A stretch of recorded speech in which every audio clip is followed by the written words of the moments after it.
Madam বেশি লম্বা হলে আবার খারাপ লাগবে, তো আমি শর্ট করে দিচ্ছি। হ্যাঁ আচ্ছা ঠিক আছে, আপনার যেটা ভালো মনে হয়।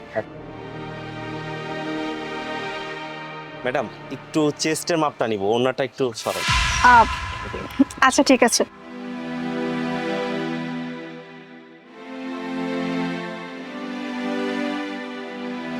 ম্যাডাম আগের মাপটা মনে হয় একটু ছোট ছিল, তাই না? আপনার পড়তে কষ্ট হইতো। আহ, হ্যাঁ এখন একটু শুকিয়েছি তো। আচ্ছা ম্যাম, তাহলে এবার আমি 38 করে দিচ্ছি। Okay okay ma'am. ম্যাডাম গলার মাপটা নিব। নিন।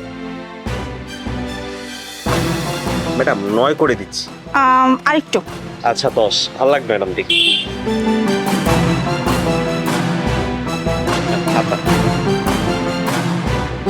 ম্যাম 3/4 করে দিই আপনাকে। না ভাইয়া, এখন শীতকাল চলতেছে তো, আপনি এক কাজ করেন, ফুল হাতা করে দেন। আচ্ছা তাহলে আমি 18 করে দিচ্ছি। Okay. Okay ma'am. Ma'am shoulder. Ma'am শোল্ডারটা আমি 7 রাখছি। ওকে। ওকে। এটা কোমর।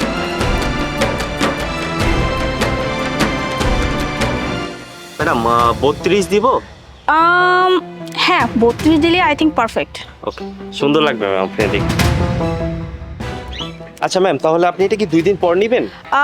ভাইয়া আমার তো একটু আর্জেন্ট লাগতো, কারণ আমি হচ্ছে একটা ফাংশনে যাব, ওই যে বিয়ের ফাংশন, তো আমার মাস্ট বি হচ্ছে লাগবে। আপনি এক কাজ করেন না, 5 দিনের মধ্যে একটু দেওয়ার চেষ্টা করেন।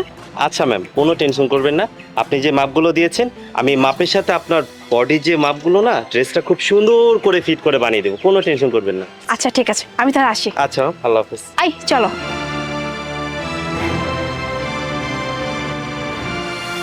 আচ্ছা মোনা, তুমি চাইলে তো কোনো বুটিকে গিয়েও কাজগুলো করাতে পারতা, এখানে সেলাইয়ের কি দরকার? মানে রাস্তার পাশে একটা ছেলের কাছে তুমি জামা দিয়ে সেলাই করতেছো, জিনিসটা কিরকম না? শোনো, আমি তোমাকে বলছি, এই দোকানটা হচ্ছে আমাদের বাসার কাছে, আর ওনার কাজ অনেক ভালো, আর তার থেকে বড় কথা হচ্ছে এখানে না আমি সস্তায় পাই। তাহলে আমি কেন অন্য কোথাও যাব বলো তো? আরে বাবা, এখানে কমের কি আছে? সামনে তো বুটিকের দোকান ছিল, তুমি চাইলে তো বুটিকের দোকানে কাজটা করাতে পারতে। মানে আমি বলছিলাম কি, মানে রাস্তার পাশে একটা ছেলের কাছে এভাবে মাপটা দিয়ে ড্রেস মানে কি দরকার ছিল? তুমি তো চাইলে কোনো বুটিকের দোকানে যেতে পারতে, যেখানে মেয়েরা বসে, তোমার জন্য সুবিধা হতো না? আমি তো তোমাকে বললাম যে ওর কাছ থেকে আমি অনেক সস্তায় পাই, আর বুটিক্সে গেলে ওখানে না অনেক দাম বেশি নেয়, আর বুটিক্সে গেলে ওখানে রাশ থাকে, আর তুমি তো জানো এটা আবার 5 দিনের মধ্যে লাগবে, আর ও আমাকে খুব জলদি এটা বানিয়ে দিতে পারবে। আর বুটিক্সে গেলে আমার মিনিমাম 7 দিন সময় লাগবে, আর যেখানে আমি সস্তা পাই সেখানে আমি দাম বেশি কেন দিব বলো তো? আর মেয়েরা বানায় আমি সেটা মানছি, বাট ও ছেলে হতে কি হয়েছে, ওর কাজ অনেক ভালো। আর বুটিক্সের দোকান বলছো, সেটা তো অনেক দূরে, ওখানে যেতে আসতে তো অনেক টাইম লাগবে। এই টাইমটা আমি পাবো বলো? দেখো, আর একটা কথা বলবো না, এরকম রাস্তার পাশে বডি মেজারমেন্ট তোমার লজ্জা করলো না? আমি তো নিজ চোখে দেখছি ছেলেটা কিভাবে মাপ নিচ্ছিল। কি যেন বলতেছিল যে আপু 2 ইঞ্চি বাড়াই দিব, একটু লুজ দিব, গলাটা একটু বাড়াই দিব, হাতা একটু বাড়াই দিব, কোমরের মাপ কিভাবে নিচ্ছিল আমি দেখি নাই। আমার ভালো মতো জানা আছে এদের ধান্দা কি, বুঝছো? শোনো, নেক্সট টাইম থেকে তুমি আর এই দোকানে আসবে না, তুমি আমাকে জামা দিবা, আমি বুটিকের দোকানে গিয়ে সেলাই করে নিয়ে আসবো। মুন্না, তুমি এগুলো কি বলতেছো? মানে ওই ছেলেটা আমার মেজারমেন্ট নিয়েছে, আর আর শোনো, মেজারমেন্ট কেন নিবে না? হ্যাঁ, ওর তো কাজই হচ্ছে আমার বডির মেজারমেন্ট নেওয়া, আর বডি থেকে মেজারমেন্ট নিলে ড্রেসটা পারফেক্ট হয়, কোনো 19-20 হয় না, আর ওর কাজই এইটা। তাহলে তুমি এটা কেন অন্য চোখে দেখছো বলো তো আমাকে? দেখো, কি কাজ করতেছিল না সেটা আমি ভালো মতো জানি।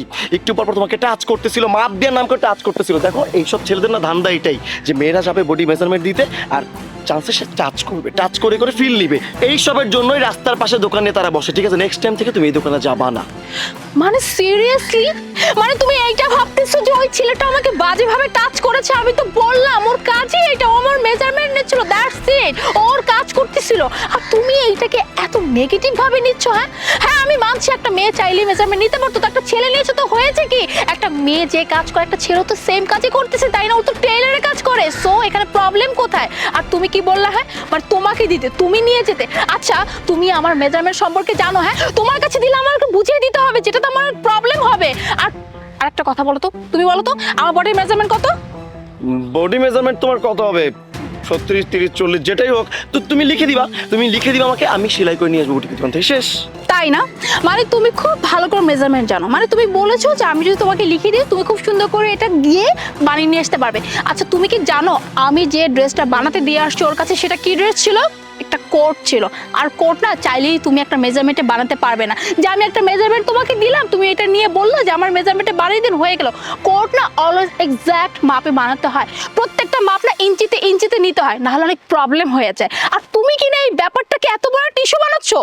বাই দ্য ওয়ে, আমাকে একটা কথা বলো তো, হ্যাঁ আমি একটা ছেলের কাছে মেজারমেন্ট নিয়েছি তাই বলে তোমার এত প্রবলেম? তোমার অফিসে কি কোনো মেয়ে নাই? অবশ্যই তো আছে, তাই না? আমি তোমার অফিসে বসকে গিয়ে বলি, হ্যাঁ মুন্নার আশেপাশে কোনো মেয়ে কাজ করতে পারবে না? শোনো, তোমার অফিসে তুমি যেমন সেম একটা কাজ করো, একটা মেয়ে এমপ্লয় কিন্তু সেম কাজই করে। ঠিক এইভাবে আমি যে ভাইয়ের কাছ থেকে গিয়ে আমি আমার মেজারমেন্ট দিয়েছি, সেই ভাইয়াটা যে কাজ করে একটা মেয়ে টেইলারের সেম কাজটাই করে, তাহলে কেন তফাৎ কোথায়? আর একটা কথা, আচ্ছা আমাকে একটা কথা বলো তো, আমাদের বিয়ে হয়েছে কতদিন হয়েছে? আর তুমি কি জানো যে দোকানটা আজকে আমি আমার কোটটা বানাতে দিয়ে আসছি, সেই দোকানের অ্যাড্রেস কে দিয়েছে? তোমার মা দিয়েছে, কারণ তোমার মা ওখানে ড্রেস বানাতো। আগে ওইখানে ওই ছেলেটার বাবা কাজ করতো, আর তোমার মা না তার কাছ থেকে সব ড্রেস বানাতো। সেই আমাকে বলেছে, মুনা ওই দোকানে যাও, ওই দোকানে খুব সুন্দর করে ড্রেস বানায়, মেজারমেন্ট খুব ভালো করে নেয়, তোমার ড্রেসে কোনো প্রবলেম হবে না। তাই আমি ওই দোকানে গিয়েছি। তাহলে এক কাজ করো, তোমার মাকে বলো, তোমার মাকে গিয়ে বলো ওই দোকানে যেতে না, তাহলে আমিও যাবো না। হ্যাঁ আসো না, আমি ওই ছেলেটাকে না ভাইয়া ডাকি। তাহলে ভাইয়া ডাকার পরে সে যেহেতু তার কাজটা করতেছিল, জাস্ট আমার বডি মেজারমেন্ট নিচ্ছিল, তাহলে এখানে প্রবলেম কোথায়? হ্যাঁ মানে খুব প্রবলেম হয়ে গেছে, তাই না? যে একটা ছেলে আমার বডি মেজারমেন্ট নিয়েছে, টাচ করেছে কত কিছু। ওকে ফাইন, তুমি বলেছো না, তুমি যেহেতু বলেছো, আমি আর ওই দোকানে যাব না। হ্যাঁ আমি আর কখনো কোনো ড্রেস বানাতে দিব না, সব ড্রেস আমি তোমাকে দিব, খুব সুন্দর করে মেজারমেন্ট লিখে দিব, তুমি পারফেক্টলি বানিয়ে নিয়ে আসবে। আর যদি কোনো প্রবলেম হয়, আমার ড্রেস এদিক সেদিক হয় না, আমি তোমাকে বারবার দোকানে পাঠাবো, তারপরে দেখবো কেমনটা লাগে। বুঝতে পেরেছো? চলো এবার। ঠিক আছে, চলো।